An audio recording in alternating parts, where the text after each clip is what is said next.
This conference will now be recorded. All right, this is the week 4 live session for Color Theory. In attendance is Professor Penna and Roy. Roy, I'm glad you made it. I try. This week, you will be putting together a package design for your product. The flow is kind of the same. Today's the live session. By Thursday, you're going to post whatever you've got to the live critiques, to the critique discussion board. On Friday, you provide some feedback, and then you basically have through Saturday to complete the package design and add it to your presentation, which you're going to do a video presentation similar to your hero portrait by midnight on Sunday. And then you complete all the curriculum for color theory and go on to have a great life as a designer. I just emphasize again that uploading your work to the discussion board, the work itself is not being graded. It's your participation in the discussion that's being graded. So if you're not completely sure and you don't really love what you've got, if you post it anyway, at least we can then give you some feedback. I'm going to go on live on Thursday and give you some feedback then. I'll try to do Friday as well. So color and packaging, why do we put package design in color theory? Well, if you think about it, when you go to the store, that's the first thing you see is the color. Before you read anything, we get close to it, the color is signaling various things to you that are very important. There's a bit of price point, a product category, of flavor, different varieties of things. So it's really doing a lot of work in the package design arena. Packaging, one of the tricks about it is to identify with your category, but stand out from that category. It's a bit of a paradox. So you really want to look like you're part of this group of chocolates or coffee or tea or whatever, but you want to be the best one. You want to stand out. So it's a bit of a trick. If you think of it, you think of your product like a human being. So this is Maslow's hierarchy of needs, which is what human beings need to live. We need food and water. We need to feel safe. We need to feel like we're part of a group. And we need to feel like we're valued. Well, the world is the same thing. At one place, elements makes it part of a brand category, like for instance, cookies. And then you want to be the best cookie, the best chocolate, the best coffee. That's what esteem is. And then self-actualization, it actually becomes something that people will take home because they liked it. There's a bit of marketing and a bit of logistics, protection, keeping it together. In this exercise we're doing for this class, you're using a digital format to create your package. So the options are pretty limited in terms of the type of package that we're doing. We've got basically 2 options, but all the same principles kind of apply in terms of communication, branding, and product attributes. Be the same as your category, but be different. All right, so here's some chocolate bars. Roy, do you see all those chocolate bars? Do they all look like chocolate bars to you? Just the brown one really does. Yeah, the brown one kind of has the color cues of chocolate. The other ones have Except for different the white one, the white chocolate. The white one, yeah. Some people say taste the rainbow, you know. This one, blue is not a food color. So as humans, we don't really associate that with a flavor per se, not naturally anyway. You know, blueberries are purple really, but and then green and yellow, this kind of looks like wasabi or something maybe. Yeah. So the color cues can be kind of confusing. Here's some other chocolate bars. Do these all look like chocolate bars? Well, the length of them does. The dimensions. The shape? Yeah. Yeah.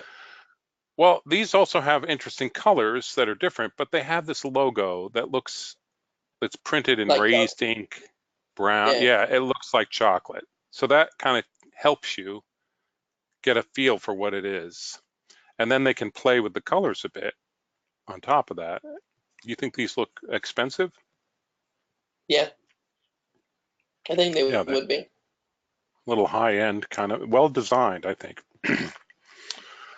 Yeah, so be different. You want to attract people's attention. You want to make sure that what you read in your creative brief about the difference in your product comes through in the design in some way.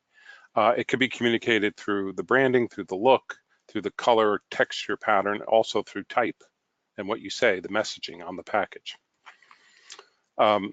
These are some boxes for tea, and I thought these were kind of cute because they look like teapots. Yeah. So this is the fun thing about package design. It sort of brings together a lot of things all in one project. Here's some ice cream bars. Do these look appealing? Would you buy these? Yeah, I would. Yeah. Yeah, what do you think's appealing about them? The pictures of the ice cream bars with the bite out of it, so you can see everything. Yeah. Yeah, if the product is really beautiful like this is beautifully retouched too, but then show it, right? Now, if your Yeah. product was coffee, for instance, maybe you wouldn't show coffee beans, but you might show a cup of coffee that's been brewed in some fantasy situation, like something that sort of invites people in to imagine partaking. This uses some ingredients in the background to give the flavor cues as well, and the color is very bright and sort of attractive, and it has a sort of South Asian feeling to it, although these are from Russia. Papitas, which are little potato sticks. I like this packaging. It has a very sort of whimsical look. And if you think about it, this product is not something you really think carefully about eating. It's more of a spur of the moment, impulse purchase. So Something a at little bit of the fun and whimsy works, right? yeah, Go ahead. it'd be something Roy. like at the register. Yeah. Well, Yeah. so you want to think about your product in those respects too. Like, is it something very serious, or is it kind of fun? Is it delicious, or is it good for you? And how would you portray that in your packaging? Firefly. Now, this one uses these botanical sort of images to give flavor, and I think it's pretty effective. It looks pretty appealing. I love their logo, this little firefly.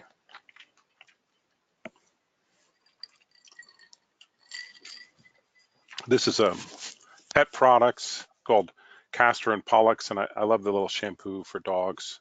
It's a clever way to do it. So you can Yeah, have some fire fun with hydrant. this. What'd you say, Roy? The fire hydrant. Yeah, fire hydrant Yeah. for dog shampoo. A few years ago, Converse was going out of business, and they couldn't see the fantastic classic Chuck Taylor sneaker go away. So packaging scheme where they packaged it like vintage wine. It sort of brought some interest to the product, enough so that Nike ended up buying Converse.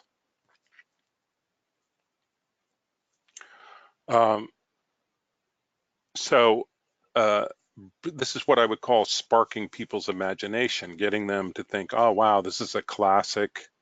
Instead of seeing it in a bargain bin, you're seeing it in a wine box.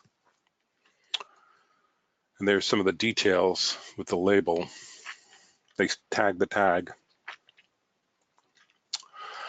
This is from a Design Force Inc., which does a lot of packaging, package design and package manufacturing for all the major brands.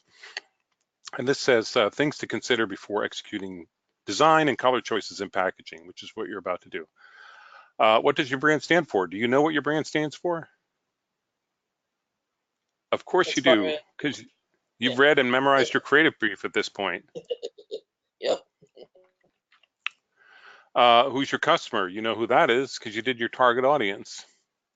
What about the brand color included prompts a buy response from the targeted consumer? Okay, so this is where you're thinking carefully about what's going to make this appealing. What's going to make it people want to pick it up? Is it a great photo like those ice cream bars, or is it something that sort of sparks your imagination or makes you feel like it's a very high class product and your friends and neighbors will be impressed by it? You're sort of looking through your creative brief, looking at the key attributes of your product and figuring out, what do I need to do to sell this on the packaging? This says, when packaging products for a global audience, what meanings are ascribed to the colors used? Well, we're really thinking North America. A global audience would be quite complex because colors mean different things in different cultures. And I tell you, it's now a lifelong study, as I've said. And if I taught you all about color in different cultures, the course would be 2 years long, and you'd have to have a doctorate degree by the time you're done.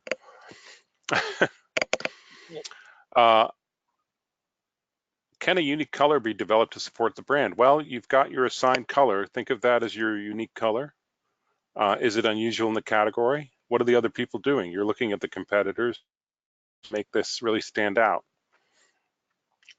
How does the chosen package color or combination make the consumer feel? So you can get feedback from people who are in the target audience, and what you really want is sort of emotional feedback, like, oh, that looks great, or I love that, or you don't want design advice. You don't want them to say, make the logo bigger or move this over here. You really just want to sort of get a gut feel from people in your target audience, if you can do that.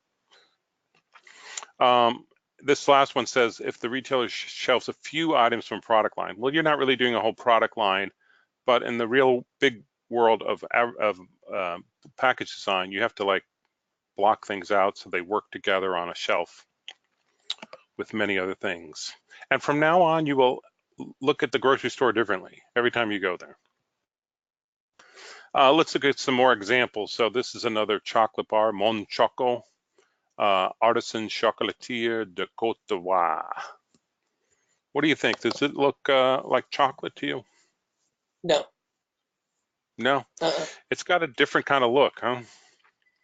Yeah. Looks like paper, like wallpaper. What it looks like to me. It does. They're using this illustrative pattern, which kind of makes people collecting cacao pods for chocolate. And I think it's a nice little illustration pattern. I think the gold foil kind of classes it up a bit. It is white chocolate. So I think some of your criticism is valid, Roy, in terms of it's not really signaling flat out, I'm a chocolate bar, but it does sort of signal I'm something different. There it is in a can. The shape of it looks like chocolate, so. Yes, the chocolate bars. All right, so I'm here, some more chocolate bars. I like chocolate. So this has a very clean design that is repeated, and then the color changes to sort of signify different flavor types. They're using an illustration. It looks like a cacao pod, but it looks like it's actually made of chocolate with little, this mint leaf or the orange segments or the little hazelnut. It's shape of whatever the flavor Right. is, yeah. Now, cacao pods in real life are not very pretty, so by making it out of chocolate, it kind of has some appeal that it wouldn't have ordinarily.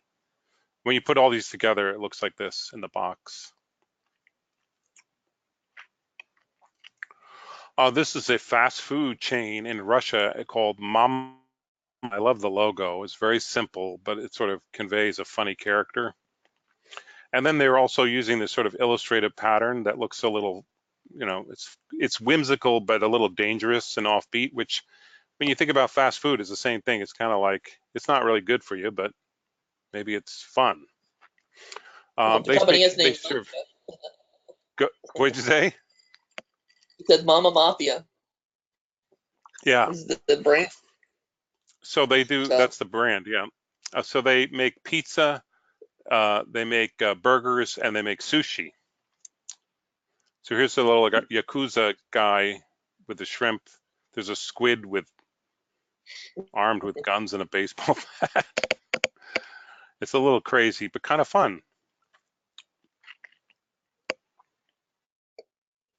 There's a pizza box.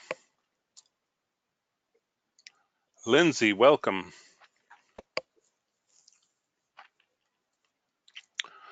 This is some candy, and if you look at what they're doing here, they're using a photograph with illustration, which is kind of a cool thing to do. The picture, the photo by itself is not that great product. It's not super pretty, but adding this sort of whimsical little illustrations helps it. So here's another one, peanut brittle. And here's one for Clotted cream fudge. This is a terrible name for something delicious. And you can see they're using that little illustrative pattern there. So these are the kind of things you can use. You can use illustration, you can use patterns, textures. These are all open to you to make your package design. All right, now we're going to do a little game. You're just in time, Lindsay. Before and after, I'm going to show you some packages that were redesigned, and you tell me what they did and why. So first up, Ludens. This is before and then after. What did they do and why? They changed the coloring so that it matches what it is. Flavoring. Yeah, they actually added a lot more color, right? Yeah. He said they added. Lindsay saying exactly what I said. What else?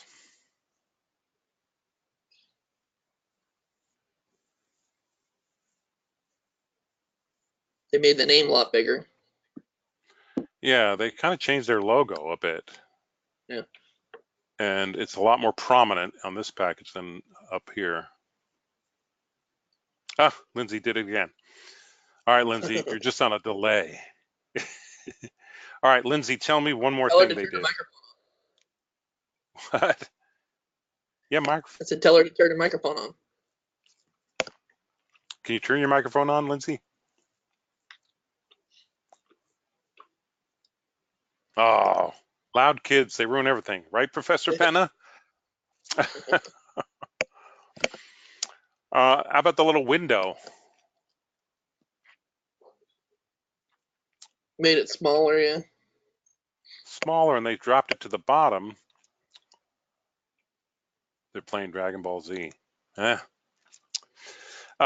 Yeah, so I think when this hung on a hook, these drops all sort of scooted to the bottom and it looked empty. You put the window toward the bottom. Windows are fun, but your product has to have something special about it. If it's just coffee beans or peanuts or something, it doesn't really work well. But here's Don Julio, before on the left, after on the right. What'd they do and why? They changed everything. Well, they changed a lot of things. They removed a lot of text. So the design seems cluttered here. They've got this agave plant in the background behind all this text, which just sort of makes it look dirty. And it has a lot of the same information here, but it's been sort of knocked back, sort of gold foil, and organized. Yeah, they left the important elements. So the logo is very similar, but it's been cleaned up, right? They added this little silhouette of Don Julio, which I just picture him on horseback surveying the agave fields. How about the bottle?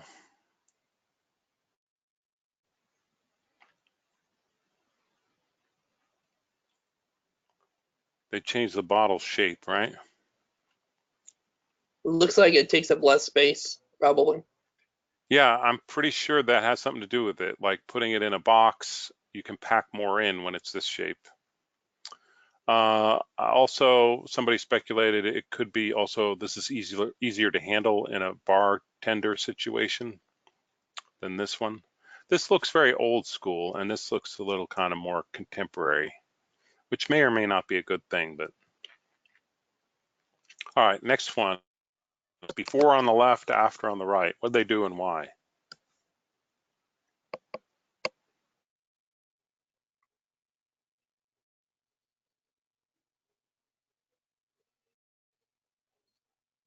Any ideas? They took away the window. They made the logo bigger. So Yeah. Michael's is bigger. They took away the window. Why do you think they did that? Because of the peanuts, like you were Yeah, saying. they're not that pretty. Yeah. They added a tagline, Grand Nuts from Michael's Farm. Farm. See that? That's a big difference, right? Yeah. What's the message there? What are they trying to tell you? that's from a farm. Yeah, but the packaging also looks a little more sort of agricultural or something, like the way the shape is. I was like, this is from a 7-Eleven, and this one might be from Whole Foods, right? Yeah, Right. Lindsay, you're saying on the bottom, premium, deliciously salted, grown by nut farm. They added information, but it's organized well, so it kind of worked. And they're extra large, which I didn't know peanuts came in different sizes, but apparently.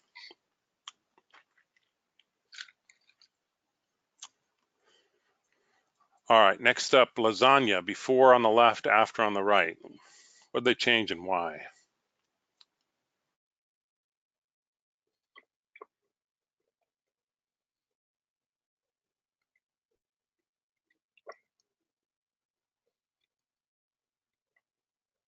Any thoughts?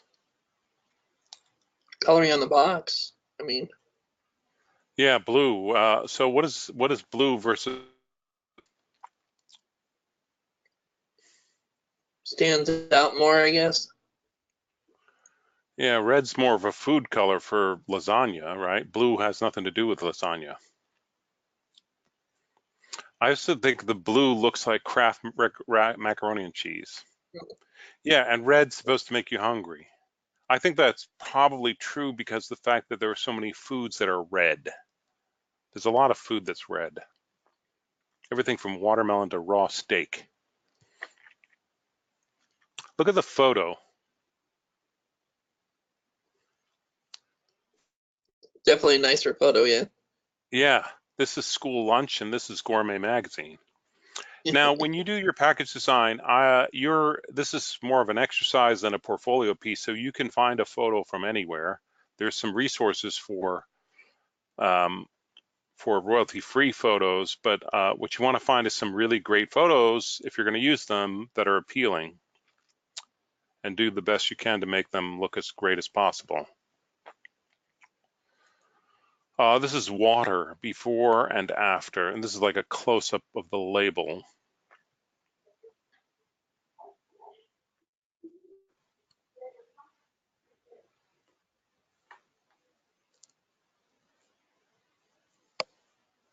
It looks a lot fancier, right? How much is this per bottle, this on the left? 79 cents. Yeah, how much is this? $1.49. Yeah. So the price went up because of design. If you think about it, you as a designer add value. You add value to the bottom line of a company when you work for them. This looks like pool chemicals, right? This looks like vodka. Yeah, so that's what designers do. We add value. We add money to the bottom line when it comes down to it. This is beer before and after.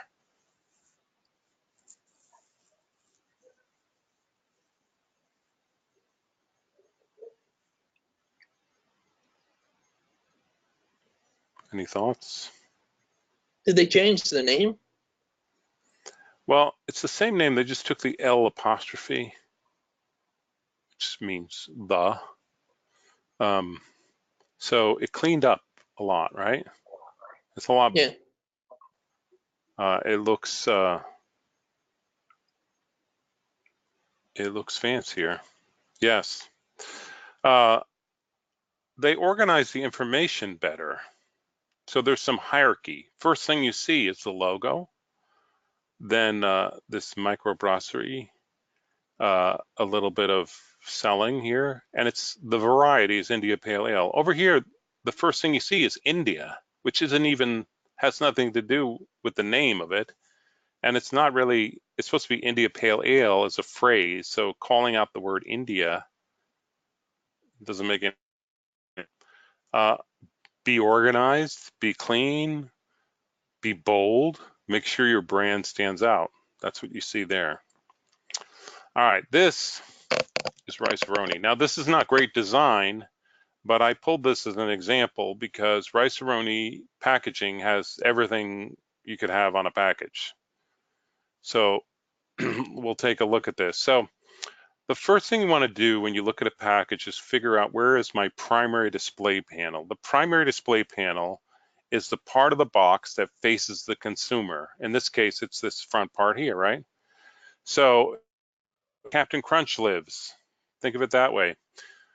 Some key things have to go on the primary display panel. It has a special designation. So let's break it down. Here it is. First of all, your logo. You've worked so hard on your logos. Now you get to show it off. It should be dominant on the primary display panel. A, a descriptor line. Now this comes out of your creative brief, like what's special about your product. You want to tell people right up front. In the case of Rice-A-Roni, they got 2 descriptor lines: tender long grain and wild rice with herbs. They're selling, selling, selling.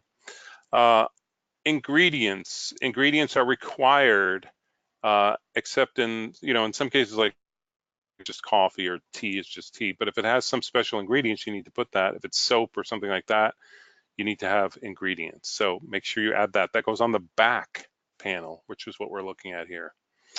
The net weight has to go on the primary display panel, and it has to be highly legible.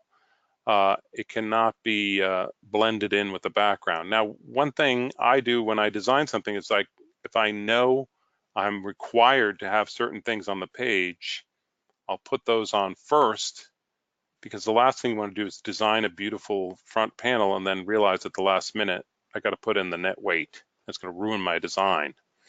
So grab those things, put them all on the page, and then start to think about how you're going to. Nutritional facts. If a product has any sort of nutritional value, calories or anything, it has to have one of these, and you're going to have to go out and get one for your product. I'm not going to read these and scrutinize them, so just get something that looks professional. Barcode. You should have a barcode, and it goes on the back or behind the product on the bottom, not prominent. Directions. In the case of Rice-A-Roni, it's a 2-step process, but say your product doesn't have directions, maybe it's just tea or something. You could tell a story of how to use it. Sit in a lotus position, face the setting sun, drink our tea, and meditate. However it works, like, you get to tell a story. We've been running this orchard for 200 years in our family business, and blah, blah, blah. There's always something. If you look at other package designs, you'll get ideas for the types of things you can put there. Rice-A-Roni has promotional things, like they're adding additional recipes, they're putting stuff on the side. This is quite busy, and you don't have to do all this. This little add chicken is what we would call a violator, because it kind of breaks into the design at an angle. This is something the marketing department comes up with at the last minute. It's not something you have to add to your packaging. Like I said, this is not great design. It's just got everything on it. When you look at your template, it will look something like this, and you will have, this is the campus version, but you will have a digital representation. I'm going to show you what the assignment looks like. Let's see, preview. Now, Peter? Yes? In mine, I got one or the other, so can I choose which one I want? Correct. That's okay. One of the points I was going to make. So here you have the assignment, and it's a basic description of what I've just been talking about. But you have this brand assets file, 2 versions of the package, a pitch lid and a rectangular case. There are 2 files for each design. One is an Illustrator file, the other is a Photoshop file. You need both files. So what you're going to do is you can download them all and decide later which one you want to use, but you're going to design your whole package in Illustrator.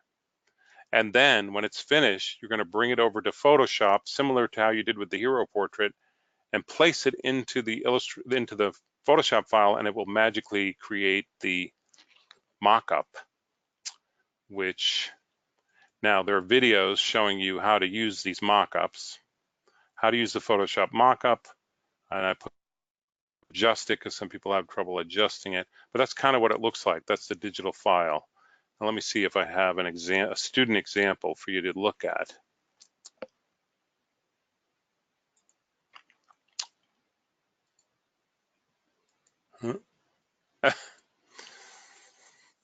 You see where I've been, Matt, with everything. Last week's busy schedule.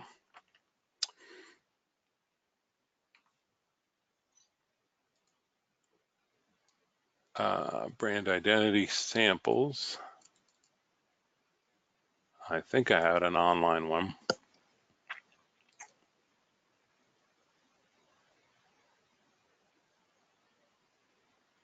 All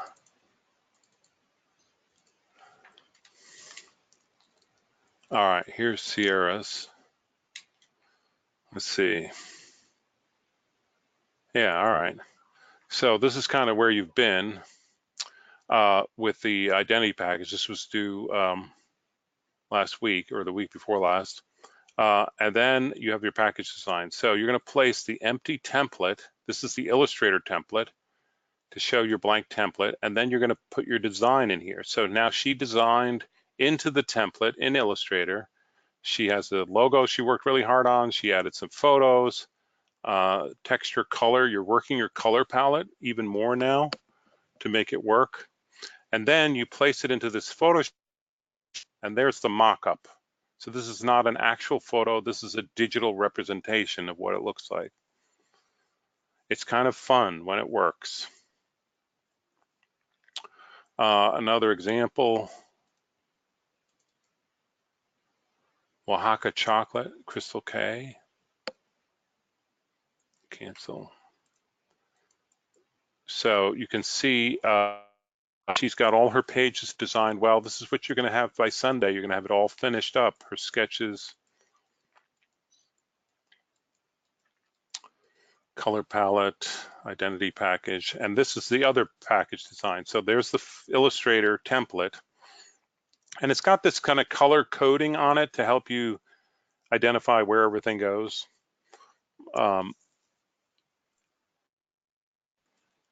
There's the mock-up, or there's the Illustrator design, and then she put it into the template. Now you see this is sort of cropping funny. That's where I give the adjustments, like you can sort of adjust it a little bit.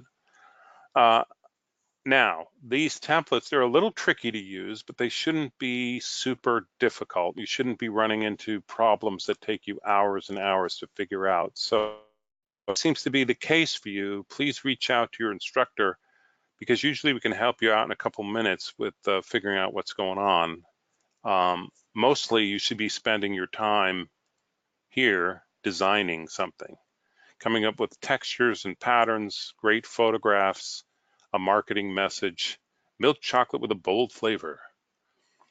What's your tagline? You want to have a descriptor line. That's the assignment for the week. So I know it's only 7:36, so any questions about what you're doing this week? Peter, why aren't we using Dimension to do? I have been, I've sort of played around with it a little bit, but I haven't quite felt that the students would be comfortable enough with it. But if you want to use Dimension, Roy, the door is open. You can use Dimension and do a package design however you like. You've just given yourself extra work. No, I was just curious because, you know, we have Dimension now. So yes. Well, I'm glad you asked. So if you want to do that, that's awesome. That will certainly go a long way in your credit for your assignment. And I'd love to see. Okay, I'll see what I can do. Cool. Any questions from Lindsay? Not at the moment. All right, Lindsay, tell those kids to be quiet. You've got work to do.